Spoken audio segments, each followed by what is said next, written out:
aggressively casual. Oh, working. I think. Levels are good. Yes. All right. Welcome everybody to our second aggressively casual Dune Awakening special. I wish this one came on better terms. Sorry. I mean, it's not all bad. It's not all bad. But I, as always, am FreeBird, your host, and with me to my internet left is Cheeks. Say hi, Cheeks. Hey. So, you wanted to hop on here, good sir, and discuss some things about the Dune Awakenings. As much as I like, the every other week format, sometimes timeliness is, next to godliness, so to speak. Right. Hey, Troy. And some of this stuff is like, well, we can talk about this now, but now it's 2-3 weeks old. So Right. yeah, basically it started with a patch. So I want to read some of the patch notes here from the 1.1.15 update, just so we can set the tone for where we're at. Right. The biggest things here are the deep desert endgame and lance rad changes. Yeah. So that's what we're gonna go over right now under the features and changes list. Tier 6 resources can now be collected across wider areas in the PvE part of the deep desert. Yay! That's a good change. Good thing. Yeah. Good job. However, I freely admit, because of other issues, I have not yet tested this to see just how widely available they are. Fair. Fair. We'll get to that. We're doing pretty good, Troy. How are you? We added an element of randomization to the respawn timer of the unique loot containers in the deep desert.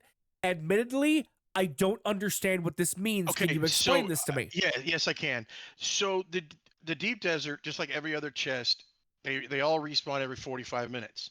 Right. The problem with that is in the PvP areas, only one person can get that loot. Right. So you had people that would go down, get the chest, log out, set a timer, log back in, and just continually grab all of the loot out of the big chest. Okay. So this is basically to keep people from doing that, or to at least reduce the amount of it. It's the same thing. Other games have done things similar, to where you can't just camp out and relog in and grab the loot, etc. Right. In the PvE areas, it doesn't matter as much because everyone who comes in gets the loot. Yeah. Right. Right. But in the PvP ones, only one person is going to get the stuff from that chest. Fair. All right. So then it continues. The Plastinium tier crafting components were split up to drop based on the content location. Imperial testing stations, caves, or shipwrecks, with each of them dropping their own selection of components. Fallen shipwrecks and buried treasure can drop components from any location. I do not like this one. Why? Because once again, you are forcing me into a PvP area. Okay. Why? Is it because shipwrecks are a PvP area, and now not every component can drop in the PvP chests. They've split up the components like the plasteel sheets and the things like that, to where some of those drop from stations, some drop from caves, some drop from shipwrecks. Okay. Shipwrecks are all PvP. Yep. And don't confuse shipwrecks with fallen shipwrecks. Okay. The fallen shipwrecks are completely different kind of emergent event, if you will, randomized world event. Same with the buried treasure. Yep. Okay. But so now you are forcing the PvE guys into a PvP area.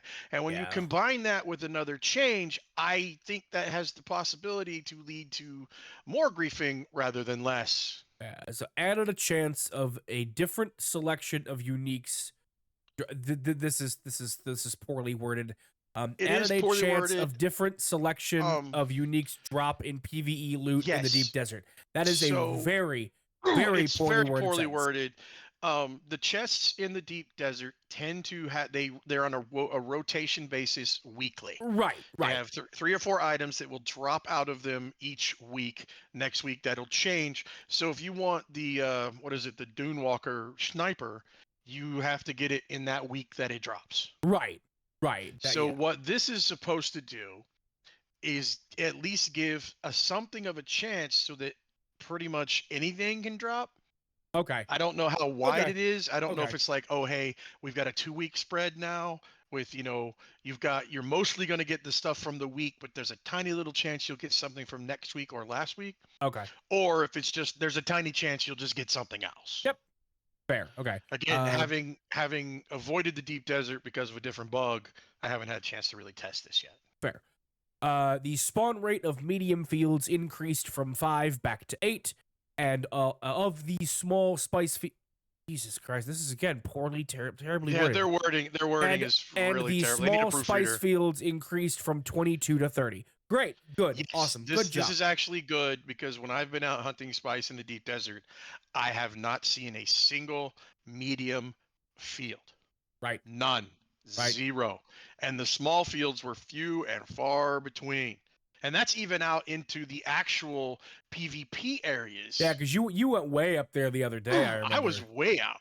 Yeah. I was out in like way out, trying to find spice and stuff like that. So that is better, especially with the up to medium ones, hopefully. Right. I think while we're on the subject, they could also up the spawn rate of the fallen shipwrecks. Probably. Yeah, And I think they probably. could do that everywhere, not just the deep desert. I agree. Let's see. The delay for leaving a PvP security zone increased from 5 to 30 seconds to prevent border camping and allow PvP players to protect their area.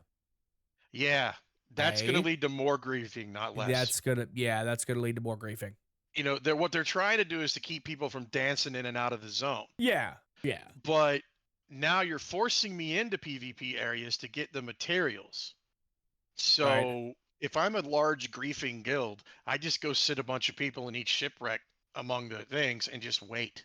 Right. Exactly. That's what I was about to say. Because I can't run away now. I can't get out. You've got 30 seconds now to shoot me if I decide to run away. Yeah. Changed Landsrad tasks to allow for kill and delivery contribution to happen after the task has been completed, but awarding only personal contribution, i.e., when faction won and how many guild votes were awarded are unaffected. But this is, oh my god, this is, ugh. Yeah, the wording here. Like contributions made after the task was completed by one faction. Guys, look, okay. As a copywriter, you're right. You need and a as a journalist, you need a proofreader very badly. Please, you need an editor. Please. They really need an editor. This shouldn't. These weird sentences and weird stuff shouldn't have gone past the PR stage. Right. I get that it's bullet points and all that, but after a while, you're like, what? Huh? Yeah, this should have been. Yeah, this should have been vetted. Other stuff. Let's see. Improved game stability. Some issues. Some random issues were fixed. Yeah. Okay. Yeah. So nothing. Nothing now, too before terrible. We go any further, though. Sounding. Actually, I do like one of the issues they fixed. They fix an issue where contract rewards dropped on the ground if your inventory was full, which could lead to situations where you would miss them. Now rewards can only be claimed when there's enough space in your inventory. Yeah, that is a really good change. I like that. That's a good change across the board.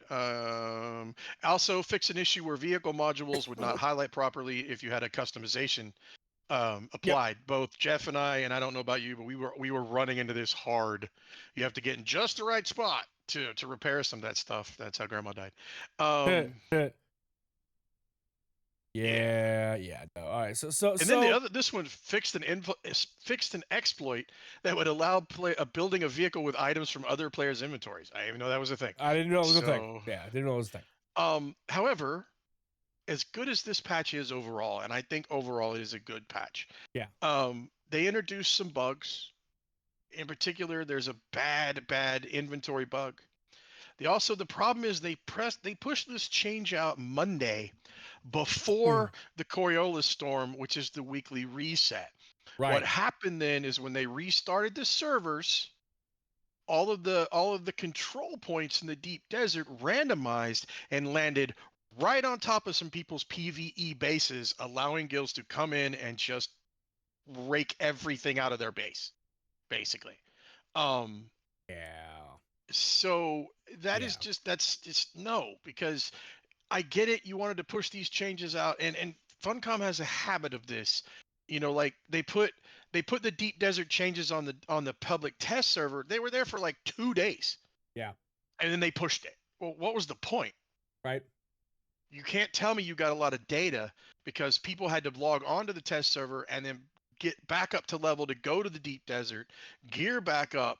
You can't tell me that you got enough data to push that patch. There's no way. No way. And the same thing with this stuff. If you're going to put it on the test server, leave it there. But then only these are somewhat major changes. Everybody could have waited another few hours for the Right. Coriolis storm and the weekly reset for you guys to roll these patches out. And that's exactly what I said. I'm like you could have literally waited hours at that point Right, and it was hours. It wasn't days. It was to dump. hours. Yeah, to dump this. So there's a bug that has been reintroduced for the millionth time. I swear. It seems like every time they patch this the inventory bug comes back. Yeah. Where when you're going into or out of the deep desert, items can disappear from your inventory. Sometimes they'll come back. Sometimes in our development process, you think, and internal communications, you think, which led to people suffering an unfortunate amount of lost bases and equipment. This change was intended to only occur with the next Coriolis cycle and not impact the ongoing cycle. Hold. Yeah. We're incredibly sorry that this happened, and we want to acknowledge that this should have been handled better. We've changed our internal process as a result, and this will be better in the future. I'll believe it when I see it. Well, sure. We are working to reimburse vehicles and items to the best of our ability. To the players impacted by this, you can expect the reimbursed materials, items, and vehicle components to show up in the in-game claim rewards tab by the end of the week. They do, I don't know if it's here or elsewhere, but they talk about, oh yeah, that's right down here. As we approach the end of the launch phase, we wanted to take a moment to discuss some of the other issues that are happening in the game. Our primary focus, which continues over the next weeks and months, will to be remove all identified exploits, third-party cheat engines, client hacks, or in-game exploitation of game mechanics. In addition, we will be hard at work improving the game, adding quality of life features, and address critical gameplay issues. Okay. We have zero tolerance for this type of behavior that has an impact on the experience of other players, and we will continue to focus on ensuring that players can enjoy the game as it is intended.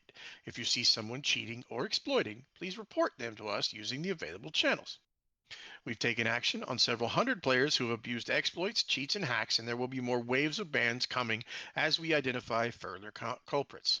In addition, we have fixed the following exploits so far. All right. Account permission spoofing, building dismantle item duplication, increased damage insta-kill attacks, vehicle inventory item duplication, vehicle ownership takeover, projectile weapon rapid fire, i.e. rockets from ornithopters, and durability repair. We have a team dedicated to exclusively fighting hackers and exploits. Over the next few patches, they will be introducing additional effort to prevent exploits by increasing security on several client-server communication on what? It should be layers. Yes. Performing additional penetration. Again, editor. You need an editor. I volunteer as tribute.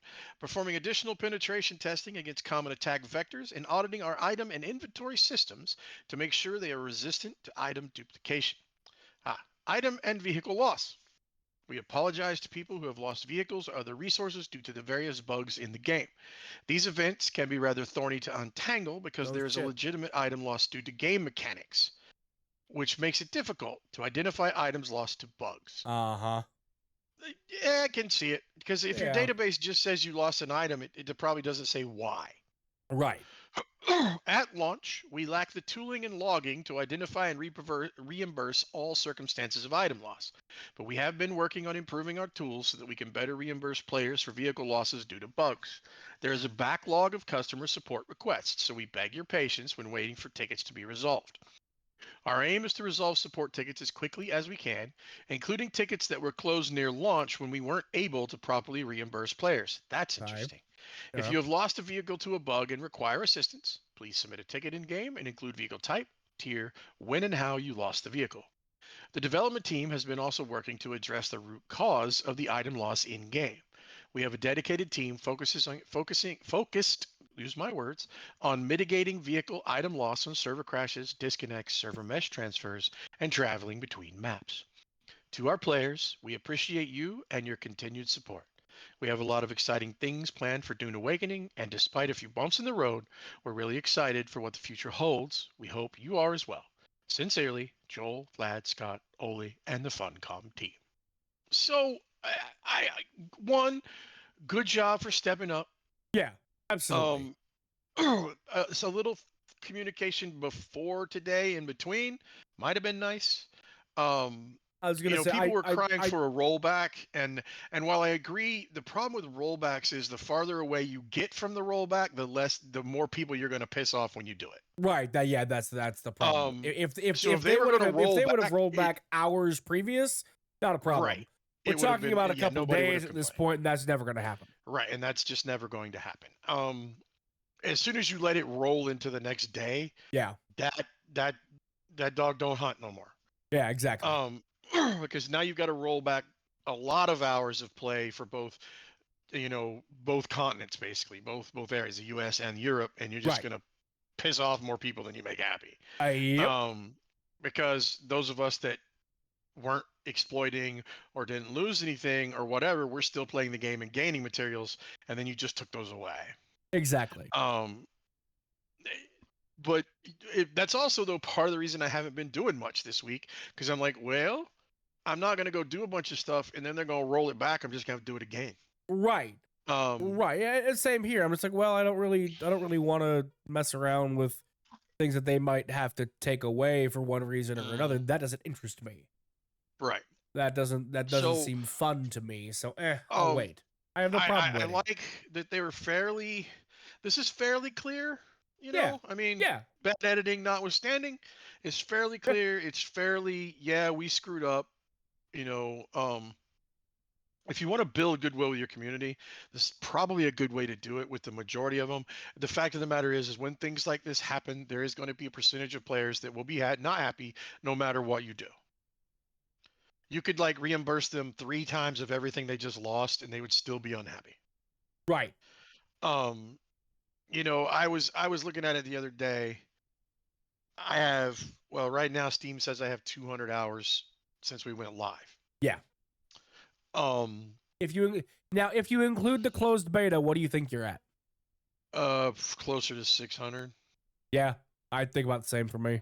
Um, When you calculate the closed beta, I think I was between four and five roughly. something like that. Yeah. I mean, so the point being is if I do the cost benefit analysis, I bought the big version of this game. Yep. I paid $100. I could even go out on a limb and say I also bought a friend the big copy of this game. Yeah. So I paid $200 for this game. Yeah. I'm still at under $1 an hour Yep. based on playtime. Yep.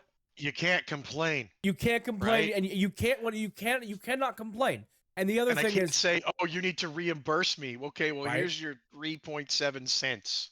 right. Well, the You other, know, well, the other thing with that is just it's how many people are actually complaining about this, or is it once again the loud vocal minority that has a way of trying to get what they want constantly because they're never happy? well, so in this case, I've seen a lot of books because I've been following the discussions. I've been following Discord. Yeah. People are pissed, and rightfully so. When you lose something to a game bug, it's never good. Or when you lose something to griefers, which, speaking of, the current griefing thing, the biggest griefing thing is when people are out in their carrier chopters, Yeah. they're using a group of scout thopters to push them down, Oh, come on. to the sand and get them eaten by the worm. Yeah, it's in that video I sent you earlier. There's a clip of it. There's a Come long section on, of it in man. the video of them doing it. So frankly, what they need to do is remove collision from vehicles. You don't Yeah. take damage, so why Yeah. bother colliding? Yeah, I would tend to agree at that point. Is Problem solved. just remove them and call it done. Um, you know, so just remove vehicle to vehicle collision. Yeah. And you don't have a problem. And suddenly, magically, there's no issue. But But yeah, yeah, it looks like a swarm of wasps buzzing around a thing. Yeah. It's just a mess. Here, I'll find it actually, and I'll even show it. Yeah, send it to me. Yeah. Let's do the timestamp. I'll pull it up.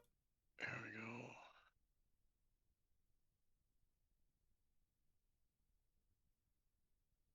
So it comes up right after this part right here. I've got it timestamped a little bit before. Copy back to the web.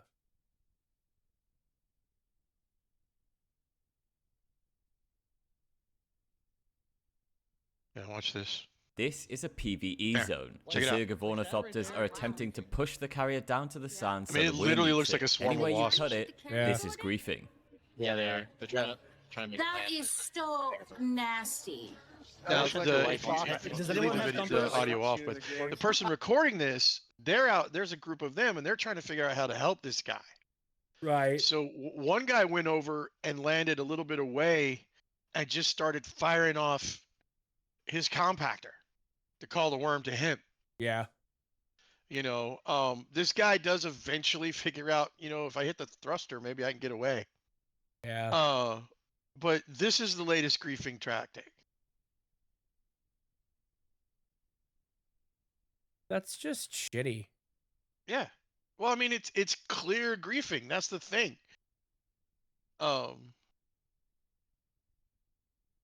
Yeah. There's a scary view of the worm if you're an ornithopter. Speaking of this particular video, there's a clip that happens later. If you are taking off as the worm is coming to eat you, Yeah. and the worm just manages to hit you, not swallow you, you still get destroyed. Damn. Also, in the deep desert, you see there how the worm is graphically he's coming up above the sand. Yeah. If he hits you, you die. Jesus. Even though that's a graphic glitch, because you Wow. know the worm's not jumping. But yeah, so yeah, that's the latest and greatest griefing tactic. It's shite. It's like, come on. Yay. All right, and one more thing we wanted to talk about this evening. That's a good thing. Starting tomorrow, July 10th, through August 7th, so you have almost a month to pick these up. There are drops, drops returning to Twitch for Dune Awakening. It's the 3 new second ones. Twitch drop Yeah. campaign with 3 new ones. Watching for 30 minutes gets you the Observer Passageway. An hour gets you the Observer Yeah, see, those Stairs. stairs are slick. I like And the 2 stairs. hours get you the Observer window. Um, Yeah, the stairs are probably my favorite out of all of those. The stairs are slick, man. Right. Beautiful. Absolutely beautiful. I like the stairs. I could see using the window as like inside decorative pattern type of thing. Yeah. Yeah. Well, it I depends. don't know that I'll use that passageway much, but you never know. Who knows? It depends on what the window looks like in the game, to be fair. Like, because It'll be dirty and hard to see through, just like the rest of them. Oh, right. Right. But I more meant like just what it overall looks like Speaking once you of, try to place Did it. you know you can use your compactor to clean the dust off your base? Yes. Yes, I did. Yeah, that's kind of Yes, cool. I did. That was a really cool one. But is there anything else you wanted to go over tonight, good sir? No, that was it. I just felt like we should probably talk about this a little bit. You Yeah, know. I agree. I Yeah, agree. don't grief, folks. If you Yeah, want a seriously. PvP, do it legitimately. And Yeah. griefing is not legit. And There's don't. there's just no reason for it. Look, everybody. For one thing, you've got 100 dudes in that. You got 30 or 40 guys in this video ganging up on one dude. Right. One and my You thing know, is like That's called I don't ever get out of my mom's basement. I've never touched grass in my fucking life. well, and everybody paid for this game, right? We all deserve to have the same experience. Like, and if you're Sure, and that's constantly going exactly. around But the doing problem that, is that's exactly what the griefers will tell you. yeah, I paid for this game. I paid for PvP. He's in the PvP area. Fuck him. And you know, there's the logic tracks, but that just means you're a dick. don't be an asshole. Don't be a dick. Don't be a dick. Yeah, don't be a dick. You know, Look. Rule number 1 of this stream is don't be a dickhead. don't be a dick. Rule number 2 is try really hard to follow rule number 1. Like, Right. Rule number 2 is see rule number 1. Right. It shouldn't become as a surprise that the two of us are sitting here saying don't be a dickhead. Well, If you watch any of what we do or any of even what we want to say, complain about something, don't be a dick, right? all right. If we Just- have just Present your argument and whatever. presenting criticism is completely different than I mean, The funniest attempt at griefing for us was in Red Dead Online. right. that dude that kept coming. He's like, I'm like, how many times I got to shoot you, dude? Right? How many times I gotta kill you, man? I took him like 10 or 12 times before he finally got one of us. Yep. You know, Yep. I'm I like, remember that. so if I just see if you come up across the top of the hill, you're a lovely silhouette, by the way. Right. That it was funny, but at the same time, you're like, dude, stop. Yep. But as always, friends, thank you so much for stopping in. We appreciate it, especially on something we weren't planning on doing until this Yeah. morning. We appreciate it. We'll catch you guys on Monday. line on Monday. Monday. That's right, next Monday. We'll catch you guys on Monday. As always, guys, choose joy, show love, be kind, dude. Be kind to one another. We need it right now. And we'll catch y'all next time. Love y'all. See ya.